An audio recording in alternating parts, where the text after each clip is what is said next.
दोस्तों 21st century में USA के 5 big tech companies Google, Apple, Facebook, Amazon और माइक्रोसॉफ्ट ने पूरे विश्व में अपना जाल फैलाकर डिपेंडेंसी क्रिएट किया है। देखते ही देखते इन कंपनीज ने आज अपने सभी कॉम्पिटिटर्स को एलिमिनेट कर एक मोनोपोली क्रिएट की है। और मोनोपोली तक तो फिर भी ठीक था, पर आपका रिएक्शन क्या होगा अगर मैं आपसे कहूं कि आगे चल के ये कंपनीज अपनी लोकल गवर्नमेंट भी फॉर्म कर सकती हैं। और ये कोई कॉन्स्पिरेसी थ्योरी या वाइल्ड गेस नहीं है, बल्कि इसकी शुरुआत हो भी चुकी है। रिसेंटली कुछ ऐसे बिल्स पास हुए हैं जो अथॉरिटी देते हैं इन कंपनीज को अपनी लोकल गवर्नमेंट बनाने को लेके, जिसकी बात हम आगे चल के डिटेल में करेंगे। इन कंपनीज ने आज यूएसए के जो फ्री मार्केट इकोनॉमी में बिलीव करता है, एग्जिस्टेंस को थ्रेटन कर चाइना से भी बड़ा एनिमी बन गया है। आइए आज हम इस वीडियो के माध्यम से जानेंगे कि कैसे इन बिग टेक कंपनीज ने राइज किया और कैसे ये इतने पावरफुल बन गए। साथ ही हम देखेंगे कि यूएसए और अन्य कंट्रीज ने इन बड़े कंपनीज के मोनोपोली को रोकने के लिए क्या मेजर्स लिए हैं। इसी के साथ हम देखेंगे कि इंडिया कैसे इन कंपनीज को टैकल कर अपना डिपेंडेंसी कम कर सकता है। दोस्तों 2011 में अरब और नॉर्थ अफ्रीकन कंट्रीज जैसे Tunisia, Libya, Egypt, Yemen, Syria में मैसिव प्रो डेमोक्रेसी प्रोटेस्ट हुए। उस वक्त यूथ्स ने फेसबुक और अन्य सोशल मीडिया प्लेटफॉर्म्स को यूज कर प्रोटेस्ट ऑर्गेनाइज किए और अपना मूवमेंट स्प्रेड किया। इस मूवमेंट की तारीफ करते हुए यूएस प्रेसिडेंट बराक ओबामा ने कहा था कि सेल फोन्स और सोशल नेटवर्किंग साइट्स ने यंग पीपल को कनेक्ट करने में मदद की है। सोशल मीडिया ने एक नए जनरेशन को क्रिएट किया है जहां लोगों के वॉइसेस को सप्रेस नहीं किया जा सकता। लेकिन 2013 में जब former CIA employee Edward Snowden ने क्लासिफाइड इंफॉर्मेशन लीक किया, जिसमें उन्होंने रिवील किया कि कैसे इन बिग टेक कंपनीज की मदद से यूएसए मास सर्वेलेंस कर रहा है, तब लोगों का नजरिया इन IT कंपनीज की ओर बदलने लगा।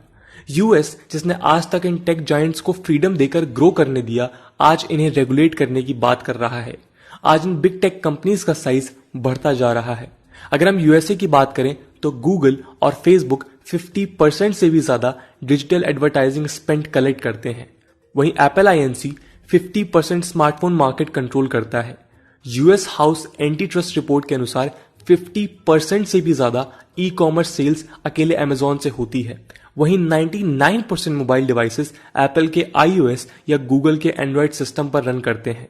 यूएस में गूगल ने 89% सर्च इंजन और फेसबुक ने 74% स्मार्टफोन यूजर्स को कैप्चर किया है।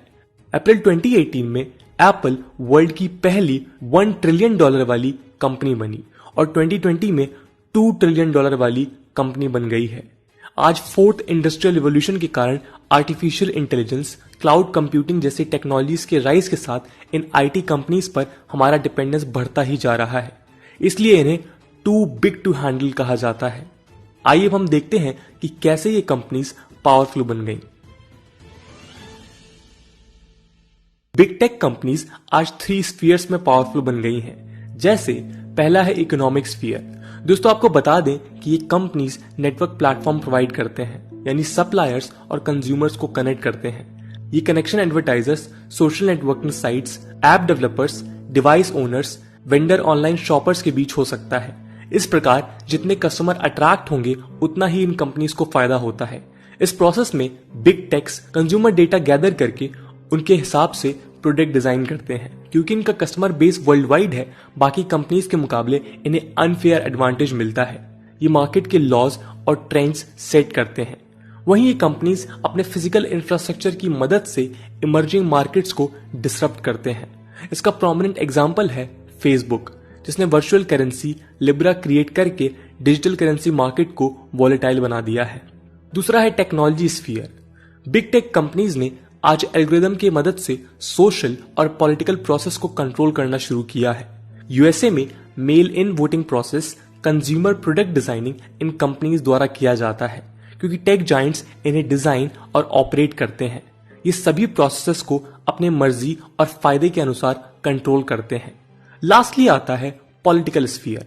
बिग टेक कंपनीज अक्सर पॉलिसी मेकर्स को फंड प्रोवाइड करके लॉबिंग करते हैं, जिससे उनका डोमिनेंस बना रहे।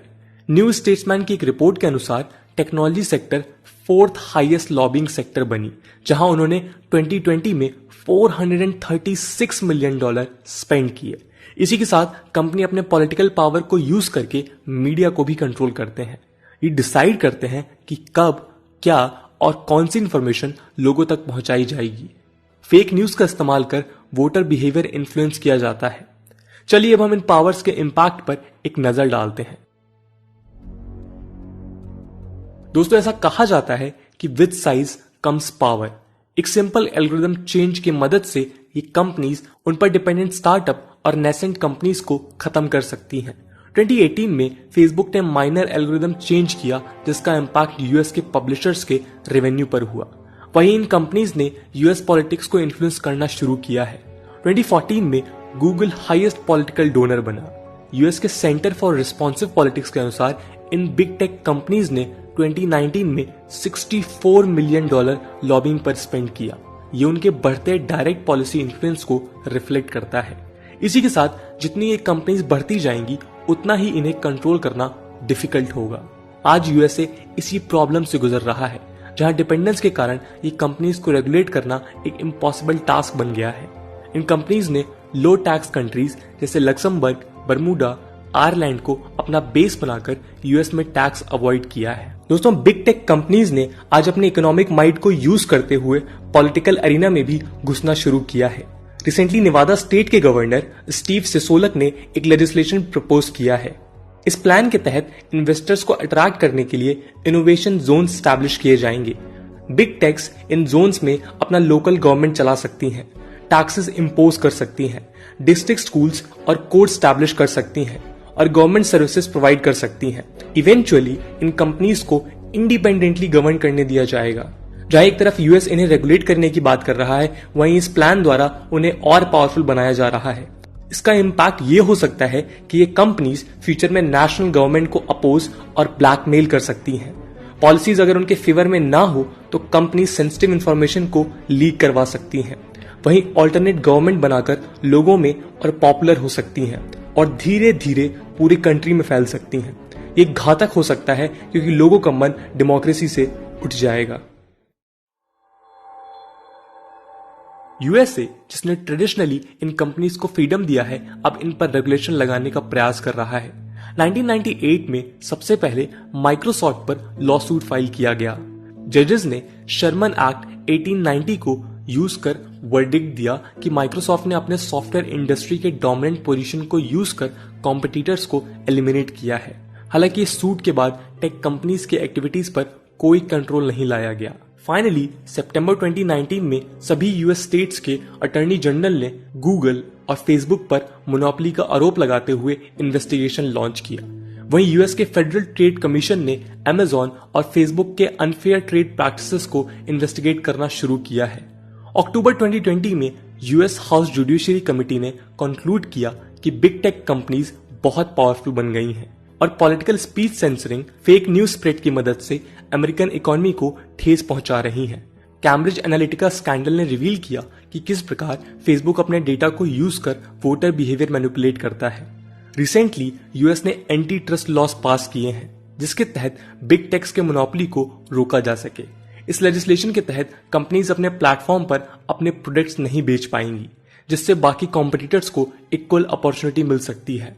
यानी अमेजॉन अपना अमेजॉन बेसिक, एप्पल अपना एप्पल म्यूजिक अपने प्लेटफॉर्म पर नहीं बेच पाएगा। कंपनीज इन सभी आरोपों को डिप्लोमेटिकली हैंडल करते हुए साइलेंस मेंटेन किया है। उन्होंने चीजों को चेंज करने के लिए हार्डली कोई स्टेप्स लिए हैं। उनका कहना है कि कॉन्स्टेंटली वो एस्टैब्लिश्ड कंपनीज और नए कंपनीज से कंपटीशन फेस करते हैं। गूगल का कहना है कि भले ही वो वर्ल्ड का डोमिनेंट सर्च इंजन है, पर 50% अमेरिकन आज भी अपने प्रोडक्ट्स अमेजन पे सर्च करते हैं। वहीं फेसबुक के अनुसार टिकटॉक, स्नैपचैट और ट्विटर जैसे सोशल मीडिया साइट्स उन्हें स्टिफ कंपटीशन दे रहे हैं। अमेजॉन के अनुसार वे कस्टमर्स को अपना प्रोडक्ट बेचकर चॉइसेस ऑफर कर रहे हैं। इस प्रकार बेसलेस एग्जांपल्स यूज कर इन कंपनीज ने दिखाने का प्रयास किया है कि वो अभी मोनोपोली नहीं चला रही हैं। जब यूएस हाउस ने फेसबुक के फाउंडर मार्क जकरबर्ग से प्रिवेसी कंसर्न के बारे में पूछा तो उन्होंने डिप्लोमेटिकली इस क्वेश्चन पर साइलेंस मेंटेन किया। यूएस के बढ़ते कंट्रोल मेजर्स के बाद अब कई कंट्रीज ने इन बिग कंपनीज के अगेंस्ट एक्शन लेना शुरू किया है। अगर हम यूरोपियन यूनियन की बात करें तो 2017 में ईयू ने गूगल के against anti trust lawsuit file किया और एंटी कॉम्पिटिशन प्रैक्टिसेस का आरोप लगाया। यूरोपियन कमीशन ने उन पर 2.4 बिलियन फाइन लगाया। रिसेंटली ईयू ने डिजिटल सर्विसेज और डिजिटल मार्केट्स एक्ट के तहत कंपनीज के मोनोपोली कंसर्न को एड्रेस किया है और ऑनलाइन प्लेटफॉर्म्स को उनके कंटेंट के लिए रिस्पॉन्सिबल माना है। इन्हें ना कंप्लाई करने पर 10% पेनाल्टी के तौर पर कलेक्ट किए जाएंगे। वहीं 1 जनवरी 2019 को फ्रांस पहली कंट्री बनी जिसने GAFA टैक्स यानी Google, Apple, Facebook, Amazon tax Levi किया। इस बिल के तहत गाफा कंपनीज पर 3% डिजिटल टैक्स इंपोज किया है। वहीं यूके ने टॉक्सिक और illegal content social media firms को हटाने के लिए कहा है।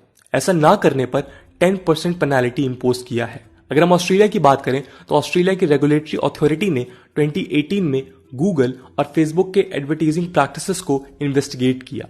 उन्होंने पाया कि हर $100 ऑनलाइन एड्स पर गूगल $53, फेसबुक $28 कैप्चर करता है और बाकी पैसा अन्य कंपनीज द्वारा शेयर किया जाता है। इस रेवेन्यू इम्बैलेंस को हटाने के लिए ऑस्ट्रेलियन गवर्नमेंट ने न्यूज मीडिया और digital platforms mandatory bargaining code introduce किया है, जिसके तहत गूगल और फेसबुक को अब लोकल न्यूज एजेंसीज के साथ अपना रेवेन्यू शेयर करना होगा। वहीं अगर हम इंडिया की बात करें तो इन कंपनीज के लिए इंडिया सबसे बड़ा मार्केट है। इंडियन गवर्नमेंट ने अब तक डेटा प्रोटेक्शन एक्ट नहीं इन्फोर्स किया है, जिसका फायदा उठाकर इन कंपनीज ने पर्सनल और सेंसिटिव इंफॉर्मेशन ओवरसीज भेजकर प्रिवेसी ब्रीच किया है और टैक्सेस भी अवॉइड किए हैं। इसी को एड्रेस करने के लिए गवर्नमेंट ने फाइनेंस एक्ट 2020 के तहत 2% डिजिटल सर्विसेज टैक्स इंपोज किया है। वहीं जस्टिस श्री कृष्णा कमेटी की रिकमेंडेशन पर डेटा प्रोटेक्शन बिल 2019 इंट्रोड्यूस किया है। इस बिल के तहत कंपनीज को डेटा लोकलाइजेशन नॉर्म्स फॉलो करने होंगे, यानी पर्सनल और सेंसिटिव डेटा को इंडिया में ही स्टोर करना होगा। फेक न्यूज और मिस इन्फॉर्मेशन जैसे इश्यूज को एड्रेस करने के लिए इंफॉर्मेशन टेक्नोलॉजी रूल्स 2021 को इंट्रोड्यूस किया गया। रिसेंटली ट्विटर ने इसी रूल को अपोज किया है। बिग टेक्स के मोनोपोली को एड्रेस करने के लिए कंज्यूमर प्रोटेक्शन रूल्स 2020 लाया गया है, जिसके तहत ई कॉमर्स कंपनीज को अपने प्लेटफॉर्म पर अपने प्रोडक्ट बेचने पर रेस्ट्रिक्ट किया है। ई कॉमर्स कंपनीज ने हैवी डिस्काउंट्स देकर डोमेस्टिक मार्केट को खत्म करने की कोशिश की है। इस रूल ने इन्हें हैवी डिस्काउंट्स देने पर रोक लगाई है, जिससे एक लेवल प्लेइंग फील्ड बना रहे। अगर हम यूएस बेस्ड इंडियन कंपनीज की बात करें तो IHS मार्केट रिपोर्ट के अनुसार इंडियन IT कंपनीज जैसे TCS, Infosys, Wipro, Cognizant local companies के मुकाबले ज्यादा वेजेस देते हैं। जहां लोकल कंपनीज सॉफ्टवेयर इंजीनियर्स को ऑन एन एवरेज $94,000 सैलरी देते हैं, वहीं ये इंडियन कंपनीज $96,000 सैलरी देते हैं। इस प्रकार हम देख सकते हैं कि कैसे बिग टेक कंपनीज ने अपने डोमिनेंट मार्केट पोजीशन को यूज कर USA और वर्ल्ड कम्युनिटी को थ्रेटन किया है। और अब वक्त है कि सभी कंट्रीज कोऑर्डिनेटेड एफर्ट्स लेकर इन कंपनीज को जल्द ही रेगुलेट करें। यदि USA को चाइनीज हेजेमनी को रोकना है तो पहले उसे अपने डोमेस्टिक कंपनीज को कंट्रोल करना होगा और अपना डिपेंडेंस मिनिमम रखना होगा। दोस्तों, आपका क्या ओपिनियन है इस मुद्दे के बारे में? क्या ये big giant tech companies USA और दुनिया के लिए सच में इतनी बड़ी प्रॉब्लम बन सकती हैं? कमेंट सेक्शन में जरूर बताइएगा। आज की वीडियो के लिए इतना ही। आई होप आपको वीडियो पसंद आया होगा और अगर पसंद आया है तो अपने दोस्तों के साथ शेयर करना मत भूलिएगा। हम मिलते हैं अगली वीडियो में, तब तक के लिए जय हिंद, जय भारत।